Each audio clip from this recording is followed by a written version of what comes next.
안녕하세요. 복음 토크 시간입니다. 이번에 복음 토크는 교회의 가르침에 대해 다루려고 합니다. 그 교회의 가르침 첫 번째 시간, 바로 나의 사랑하는 책, 성경의 권위에 대해서 우리가 이 시간 나누려고 합니다. 기독교 신앙에서 가장 기본이 되는 서적은요, 아무래도 성경일 수밖에 없어요. 우리가 성경을 통해서 하나님의 뜻이 우리한테 드러났고, 그 드러난 뜻을 우리가 배움으로써 하나님 앞에서 신앙생활을 한다. 이게 우리 기독교 신앙의 기본이에요. 성경에 대해서 많이 연구를 하고, 이 성경에 대해 신뢰가 알고 봤더니 역사서고 어떤 부분은 맞네, 안 맞네, 라고 이야기를 하지만요. 어쨌든 우리는 이 성경으로부터 시작할 수밖에 없어요. 그렇기 때문에 우리가 이 성경에 대해서 이야기하고 성경에 대해서 이해하고 또 성경에 대해서 생각할 때 우리의 신앙생활이 풍성해지는 거예요. 그래서 첫 시간 나의 사랑하는 책 성경의 권위에 대해서 나누겠습니다. 자, 그리고 오늘 인트로 영상은 망고보드 페이지라는 걸로 이제 만들었는데 밑에 이제 주소 나오죠. 이거 안 붙이면 저작권 침해래요. 그래서 일단 붙였으니까요. 혹시라도 한번 써보겠다 하시는 분들 한번 참조해 보세요. 그렇게 어렵지 않더라고요. 저도 기회 되면 잘 활용해 보려고 합니다. 요즘 좋은 거 정말 많이 나와요. 그리고 참고로 말씀드리면 지금 제가 이 영상에 쓰는 이 PPT는 아니죠. 사실 그림인데 이 그림들은요, 미리 캠퍼스라는 데서 만든 거예요. 자, 그럼 두 번째 페이지 한번 보겠습니다. 성경의 권위 나의 사랑하는 책. 자, 성경 말씀하면 우리가 생각나는 말씀 구절이 있어요. 디모데 후서 3장 15절에서 17절 말씀이에요. 함께 한 목소리로 읽어보라고 하면 정말 이거 보면서 읽는 분 계시면 정말 축복합니다. 예, 안 읽으셔도 돼요. 마음으로 읽으셔도 돼요. 읽겠습니다. 또 어려서부터 성경을 알았나니 성경은 능히 너로 하여금 그리스도 예수 안에 있는 믿음으로 말미암아 구원에 이르는 지혜가 있게 하느니라. 모든 성경은 하나님의 감동으로 된 것으로 교훈과 책망과 바르게 함과 의로 교육하기에 유익하니 이는 하나님의 사람으로 온전하게 하며 모든 선한 일을 행할 능력을 갖추게 하려 함이라. 아멘. 자, 왜 우리가 성경을 읽어야 되는지 이 말씀에 잘 나와 있죠? 근데 사실 성경 말씀이요, 좀 어려워요. 그냥 읽으면은 무슨 느낌은 오는데 확 와닿진 않아요. 이게 왜 그러냐면, 이 어휘 자체가 지금 우리가 쓰는 어휘하고 좀 다르죠. 근데 또 이걸 또 쉽게 풀어 쓴 버전들이 사실 있는데, 쉽게 풀었으면 뭔가 좀 경건함이랄까 이런 게 좀 부족하다고 생각하시는 분들도 계세요. 그래서 개역개정 버전이 가장 각광을 받게 되죠. 예. 하지만 쉽게 풀어쓰고 또 비교하면서 보면 좋아요. 예, 제가 쉽게 풀어서 한번 읽어드릴게요. 여러분들은 어려서부터 성경을 알았습니다. 성경은 여러분에게 예수를 믿게 하며 그 믿음으로 인해 구원을 받게 할 수 있을 정도로 지혜로운 가르침을 줍니다. 모든 성경은 하나님의 감동으로 쓰여졌습니다. 성경은 우리에게 교훈을 주고 책망하기도 하며 바르게 살게 하고 좋은 가르침을 많이 줍니다. 성경은 하나님을 믿는 사람이 온전하여져서 바르고 착한 일을 할 수 있는 힘을 줍니다. 자, 이 말씀만 보면요, 성경의 역할 알 수 있죠. 이 코어 밸류, 그러니까 가장 핵심 가치는 뭐냐면 예수를 믿게 하고, 예수를 믿으면 기독교 신앙에서는 예수님을 믿으러 말미암아 구원에 이른다 얘기를 하죠. 구원을 얻게 해요. 근데 이게 구원을 얻는데 그냥 구원을 얻고 내 이 내세의 영생과 내 죄에서의 탈출과 여기서 그치는 것이 아니라 교훈과 책망과 좋은 가르침을 준다고 얘기를 하는 거예요. 사실은 이런 과정들을 누리는 게 전부 구원의 삶을 누리는 과정인 거죠. 그리고 또한 마지막으로 믿는 자를 온전하게 하는데 이 온전하게 하는 게 그냥 내가 스스로 내가 잘 가꾸어져서 온전해지는 게 아니라 외부로부터 힘이 온다는 거예요. 이 착한 일을 할 수 있는 힘을 오는데 이걸 기독교 신앙에서 보면 성령께서 우리의 밖에서 우리를 위하여 은혜를 주시고 우리의 안에 들어와서 우리 안에서 착한 일을 할 수 있는 힘을 주신다. 이게 기독교 신앙의 가르침이라고 아시면 될 것 같아요. 자, 성경하면 앞에 보면요, 하나님의 감동으로 쓰여졌다라는 얘기가 있어요. 감동? 감동 쓰였다. 이게 무슨 말일까? 그러니까 성경이 과연 무슨 책인가, 어떤 책인가라고 질문을 하면요. 세 가지죠. 하나님의 마음을 담고 있다. 성경의 하나님의 특징은요, 인격을 가지고 계신 분이세요. 인격. 근데 이게 우리식으로 인격인 거죠. 그러니까 사람의 성품이 인격이잖아요. 근데 하나님이 인격을 갖고 있다라는 게 사실 맞는 말이 아니고, 하나님께서 원래 가지고 있던 그 성품 마음을 오히려 우리가 하나님의 형상대로 지음을 받으면서 받은 거예요. 예, 정확하게 얘기하면 하나님이 인격을 우리처럼 인격을 가지고 계셨다라는 말보다는 우리가 하나님처럼 그 성품과 마음을 갖게 됐는데 그것을 우리는 인격이라 한다 이렇게 보는 게 사실 더 맞는 거예요. 예. 하지만 하나님께서는 우리와 같이 우리의 편에서 보면 인격을 가지고 계시다. 그리고 이 인격을 가지고 우리를 향해서 어떤 모습을 가지시냐면요. 첫 번째 긍휼이에요. 이거 정말 중요한 포인트예요. 하나님이 예수님도 이제 공생애 하실 때 우리들을 보고 길 잃은 어린 양 같은 긍휼의 마음, 불쌍히 여기는 마음을 가졌다는 건데요. 이거 굉장히 중요한 거예요. 하나님이 우리를 불쌍히 여기고 긍휼히 여기시기 때문에 그 긍휼로부터 넘치는 사랑의 이야기가 시작되는 거죠. 제가 이번에 둘째를 낳았어요. 자녀를 낳았는데 첫째, 둘째의 그 이쁨, 뭐, 저 어른들한테는 이렇게 늠름한 이런 얘기 많이 들었는데, 이거는 아기 때는 해당되지 않아요. 왜 아기가 뭐, 얼마나 뭐, 늠름하고 뭐, 대견하겠어요. 그냥, 긍휼이 제일 먼저더라고요. 그냥, 배고프다고 울 때, 아, 졸려 죽겠는데 힘든데 하다가도 그 우는 모습 보면 마음에서 올라오는 거 있잖아요. 긍휼. 예, 긍휼이 먼저예요. 예, 하나님은 우리를 향해 긍휼을 갖고 계시고 우리를 위해서 희생하시는 분이며 인내. 이게 사랑의 하나님과 공의의 하나님의 포인트라고들 많이 얘기를 하는데 인내의 하나님. 아니 왜 마지막에 심판의 개념을 부정적으로 왜곡하는지 모르겠어요. 그렇게 만드신 거예요. 예, 성경의 하나님. 이 세상에 뭐 심판이 없어요? 뭐 법의 규율이 없어요? 어디서 온 거겠어요? 이 하나님의 설계 속에서 우리 세상에 온 거지. 그걸 가지고 뭐 사랑의 하나님이 어떻게 우리를 징계하냐, 심판하냐 이런 말 하시는 것 자체가 좀 기독교 신앙에서 좀 그 하나님에 대한 그 공감, 하나님을 정말 내가 있는 그대로 내가 믿고 싶은 존재로 투영하는 것밖에 그러니까 내가 원하는 도깨비 방망이 때리는 그런 존재로 만드는 거죠. 하나님 그런 분 아니시고 우리와 같은 그러니까 성정이라고 해야 되나? 아까도 얘기했지만 그건 사실 하나님께로부터 우리가 받은 거죠. 근데 그 가운데서 인내하신다. 인내하시면서 끊임없이 당신의 말씀을 통해 또 지금 오늘날은 당신의 교회를 통해 기다리고 계시고 또 우리를 향해 특별한 마음을 갖고 계시다. 그것을 보여주는 책이 바로 성경이라는 거예요. 두 번째, 하나님의 사랑을 담은 책이다. 내가 이 부분이 제일 답답한 게 하나님의 사랑을 자꾸 막 이제 우리가 사랑의 개념이 계속 이제 확장되잖아요. 확장되는데 이제 성경에서 말하는 하나님, 이제 그 하나님의 사랑을 얘기할 때 결국은 아가페, 나한테 돌아오는 자에게 무조건적으로 용납하는 하나님이신데 그 무조건적인 용납의 개념을 너무 입맛에 맞게 선호하는 건 좀 위험한 것 같아요. 그러니까 교회 신앙 공동체의 그 경건과 규율과 약속과 이런 것들 하나님의 뜻에 따라 열심히 사는데 옆에 와가지고 그런 거 회방 놓으면서 사랑의 하나님은 그런 거 안 보는데 뭐 옛날 율법이나 구역의 가르침 지킬 필요 없는데 그거 아니에요. 예, 하나님의 사랑은 예수 그리스도를 우리에게 주셨고 우리가 당신에게 돌아오길 바라니까 탕자를 기다리는 아버지 맞는데 그 돌아온 아들이 평생 탕자로 살길 원하시는 아버지는 아니에요. 그리고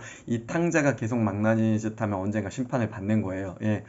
아버지는 이 아들이 잘 되길 바라는 마음으로 기다리는 사랑의 인내의 그 아버지인 거지. 그 아들의 마음 편의로 아빠 나 다시 돌아왔는데 아빠 사랑이니까 이제 남은 유산의 절반 다시 나한테 줘. 이런 거 그런 관계 그런 것들 호구 잡히는 그런 사랑 아니에요. 예. 하나님의 사랑을 담은 책이다. 인류를 향한 사랑 그리고 그것을 증명하는 사역 아들을 보내주셨고 그 아들을 통해 당신의 사랑을 증명하셨고 아들의 생명을 버리기까지 생명의 죄의 대가를 지불하신 사랑의 메시지라는 거죠. 그거 이상의 것을 자꾸 현대 내 입맛에 맞춰가지고 가는 건 제가 볼 때는 기독교 신앙은 아니에요. 예. 그리고 세 번째로 하나님의 목적을 담았다. 그러니까 세상의 기원에 대해 나와요. 물론 이 기원에 대해 얘기하면은 과학 너무 힘들어. 뭐 과학하고 얘기하면은 45억 년인데 성경대로 나가면은 말씀으로 7일하고 뭐 몇천 년이고 저 그런 거 잘 모르겠어요. 그냥 분명한 거는 하나님께서 천지를 창조하신 주권자이시고 그 천지 창조의 이유가 하나님께서 당신의 백성들을 통해 찬양받고 영화롭게 되기를 원하신다. 그것을 위해서 우리를 창조하셨고 우리를 택하여 주셨고 지금도 우리를 부르시고 마지막 그날에 하나님의 나라에 우리를 초대하실 분이다. 그렇고 우리가 어떻게 살아야 되고 어떻게 나아가야 된다. 이거 담고 있는 책인 거죠. 이게 성경이에요. 자, 근데 여기서 중요한 건 뭐냐면요. 성경은요, 결국 우리가 읽는 거예요. 하나님의 뜻을 우리의 언어로 이 땅에 온 거죠. 하나님이 물론 언어를 우리에게 주셨어요. 근데 뭐 하나님이 어느 나라 말을 할까요? 정말 무의미한 거예요. 하나님께서 하나님의 그 뜻을 우리와 소통하기 위해서 우리에게 언어를 주시고 그거 언어 문자를 통하여 우리를 깨닫게 하시는 거죠. 그러니까요. 뭐 어느 나라 말이 중요한 게 아니고 또 성경이 결국은 우리한테 주어진 거예요. 그래서 성경은 우리가 읽어야 되는 거예요. 남들한테 뭐 이런 상관없는 게 아니라 하나님께서 내가 너희를 어떻게 사랑했고 아까 얘기한 이 하나님의 마음, 하나님의 사랑, 하나님의 목적 이것들을 우리가 읽고 그것들을 알기 원하시는 거예요. 그래서 성경을 읽으면요. 이 성경 속에서 그냥 글만 쭉쭉 읽고 신앙 없는데 성경 읽는 사람 되게 많아요. 오히려 뭐 어떤 분은 뭐 성경 강해를 하시는데 학술적으로 가치가 웬만한 교수님들보다 학술적이라는 건 신앙을 빼고 그냥 있는 그대로 비평, 그냥 있는 그대로 그 가치를 이 세속적인 가치로 문학적인 문헌적인 가치로 분석하겠다는 건요. 훨씬 잘해요. 그런 분들 많아요. 근데 성경이 우리에게 주어진 이유는 그게 아니라는 거죠. 하나님을 만나길 원한다는 거예요. 그렇기 때문에 이 하나님을 성경을 통해 만나고 그 다음에 하나님이 원하시는 게 무엇인지를 깨닫기 위해서 우리는 성경을 읽는 것이다. 이거 기억하시면 좋을 것 같아요. 자, 성경의 핵심 의미 굉장히 말이 많죠. 요즘 뭐 기독교 세계관 운동 비판하는 글 몇 개 봤는데 그 내가 아는 게 맞는지 모르겠어요. 저 옛날에 창조, 타락, 구원, 심판 이 네 개를 통해 세계를 보는 게 기독교 세계관이다 라고 옛날에 저는 그렇게 강의를 배웠었는데 시드니 컬리지 오브 디비니티에서 이걸 반대하는 건지 아니면 뭐 좀 이상한 운동이 또 일었는지 모르겠는데 전자라면 비판받을 게 있나요? 뭐 성경이 얘기하는 게 그게 맞잖아요. 하나님이 창조하셨고 인류가 타락해 하나님을 떠났고 예수 그리스도를 통해서 다시 구원을 하셨고 그럼에도 불구하고 마지막 때엔 심판이 있다. 그러니 그것을 기억하며 이 세상을 그렇게 바라보며 살아라. 이게 기독교 세계관 내가 알기로 기본인데 모르겠어요. 뭐 요즘 비판받는 게 이것인지 아닌지 제가 지금 사역하면서 했는데 만약 이거라면 나는 그건 비판받을 거리는 아닌 것 같아요. 하여튼 성경의 핵심 의미를 저는 이렇게 분석했어요. 이제 먼저는 태초의 기원이 시작됐고 그 다음에 하나님이 이스라엘을 선택하셨죠. 선택하신 거예요. 이 인류가 하나님의 계획을 떠났고 타락했지만 그 가운데서도 이스라엘 이제 아브라함에게 찾아오셨고 아브라함을 통해 언약을 맺으시고 언약의 그 아브라함의 후손 특히 야곱의 그 자손들을 통해 이스라엘을 통해 복의 근원이 되게 하신다. 근데 여기서 특징은 뭐냐면요. 이스라엘만이 아니고 이스라엘을 통해 열방의 복이 흘러가게 하시는 거예요. 무슨 말씀인지 아셨죠? 자, 두 번째, 근데 이 언약의 백성 이스라엘이 탐욕과 우상의 문제 때문에 하나님과의 관계가 흐려지는 거죠. 이 언약을 그들이 떠나는 모습들. 근데 그 와중에서도 믿음의 선진들이 하나님의 뜻을 지키고 그것을 고수하기 위해 하나님의 뜻을 전하고 또 하나님의 영광을 위해 살아가는 모습들, 하나님의 뜻을 우리에게 보여주는 모습들. 그래서 역사도 나오고요. 그 다음에 문학적인 이제 시편이 이런 것들 하나님 찬양하는 노래, 혹은 또 이제 뭐죠? 욥기 같이 이제 이야기를 통해서 이제 고난과 그 가운데서도 하나님이 우리와 함께 하심을 역설하는 그런 이야기, 뭐 이런 다양한 방식을 통해서 우리에게 증거됐다가 약속된 메시아 예수 그리스도, 이제 죄의 문제로 무너진 이스라엘을 회복해 하실 약속의 메시아 예수 그리스도가 우리에게 오셨고, 그분이 우리에게 복된 소식이 되셨다. 그리고 그 제자들을 통하여 예수 그리스도가 선포되고 많은 이들이 하나님의 뜻에 동참하며 주님의 몸된 공동체로 하나님의 언약의 기쁨을 누리는데, 그것이 바로 성령으로 말미암아 시작된 영적 이스라엘 교회, 그리고 우리가 바로 그 교회를 통해서 하나님의 언약 안에서 기쁨을 누리는 존재다라는 게 성경의 핵심 의미라고 저는 생각을 해요. 예, 크게 벗어나지 않는다 생각해요. 물론 기독교 세계관 운동, 제가 아까 얘기한 창조, 타락, 구속, 심판, 뭐 같은 맥락이라고 생각을 해요. 예.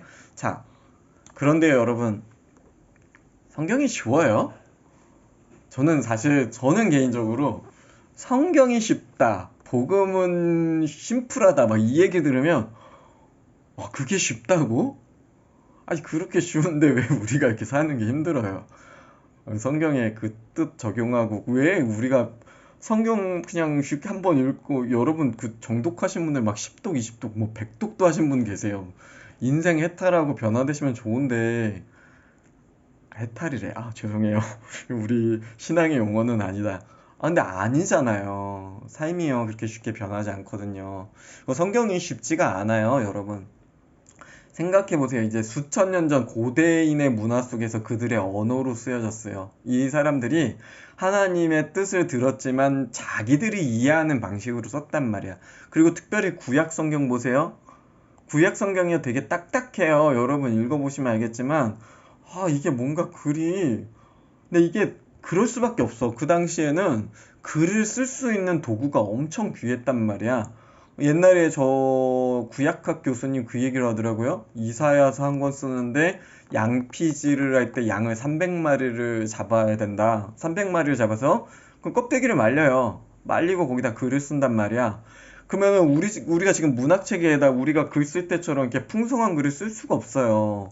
얼마나 귀한데 그 종이에다가 어떻게 하고 싶은 말 다 썼겠어요. 그러다 보니까 핵심 가치만 쓰여졌고, 그냥 그 문화를 모르고 읽으면 오해할 수밖에 없는 부분들이 많은 거예요. 그래서 사실은 목회자가 필요하다라고 저는 생각을 해요. 자, 여러분, 성경의 권위를 인정한다면은 이 성경이요, 그냥 여러분이 읽고 여러분이 느낌으로 와닿는 것을 이 성경의 올바른 메시지다라고 딱 말하긴 힘들어요. 성경은 아까도 얘기했듯이 처음 쓴 사람이 하나님의 감동으로 받았고 그것을 표현했는데, 그것을 표현하는 게 그냥 읽는다고 내 마음에 오는 기쁨이 답이, 뭐 그런 식으로 이제 읽으라고 하는 법도 있긴 한데, 사실은 성경은 좀 전문적으로 그런 부분들 연구하고 이해를 해야 돼요. 근데 그걸 하는 사람이 뭐냐면 목회자예요. 목회자들 뭐 설교할 때 성경 한번 딱 읽고 그냥 삐로 왔어 하고 설교하고, 이런 목사님들은 거의 없으세요. 대부분은 이제 주석이며 당시의 그 문헌이며 여러 가지 이 본문이 무슨 말을 하는지, 그리고 성경의 정황은 무엇인지, 당시 역사적 배경은 무엇인지, 이 신학적 배경은 초대교회부터 그리고 그 전부터, 뭐 심지어 요즘은 유대 학자들, 그 너머의 학자들이 성경을 이해하고 파악했던 그 관점까지도 철저하게 보면서 오늘 교회에 적용을 하는 거예요. 그렇기 때문에 저는 성경의 권위를 인정한다면 목회자의 권위는 이 성경을 성도에게 적용시키는 데서 나온다 라고 생각을 해요. 결국은 우리가 갖고 있는 신앙의 모든 지침, 모든 가르침, 모든 질서, 이것은 성경으로부터, 엄밀히 말하면 이 성경 속에 담긴 신앙 공동체의 경험이겠죠. 신앙 공동체가 하나님을 만났고 하나님의 뜻을 전했고 그것을 하나님의 언약 안에서 적용해 나갔기 때문에, 그리고 그것을 오늘날에도 다시 해석하고 다시 적용하고 하나님의 뜻대로 살아갈 수 있도록 인도하는 거, 이게 목회자의 권위지 않느냐.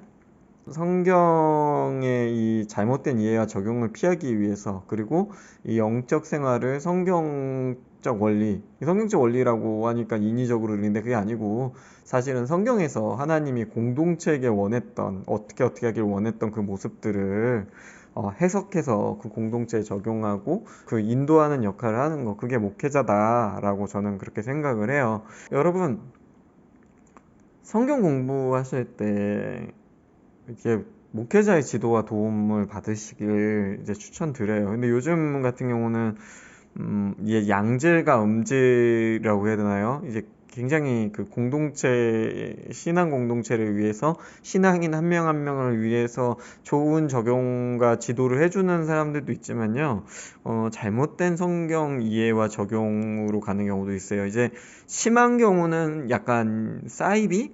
이단? 이런 데 잘못 빠지면 나 한 명만 망가지는 게 아니고 이게 주변 사람들까지도 함께 이제 어려워지는, 사회 전반에까지 악한 영향력을 끼치는 그런 문제들이 있어요. 이거 얘기한다고 나 고소당하지 않겠지. 옛날에 오음진리교였나요, 일본에서?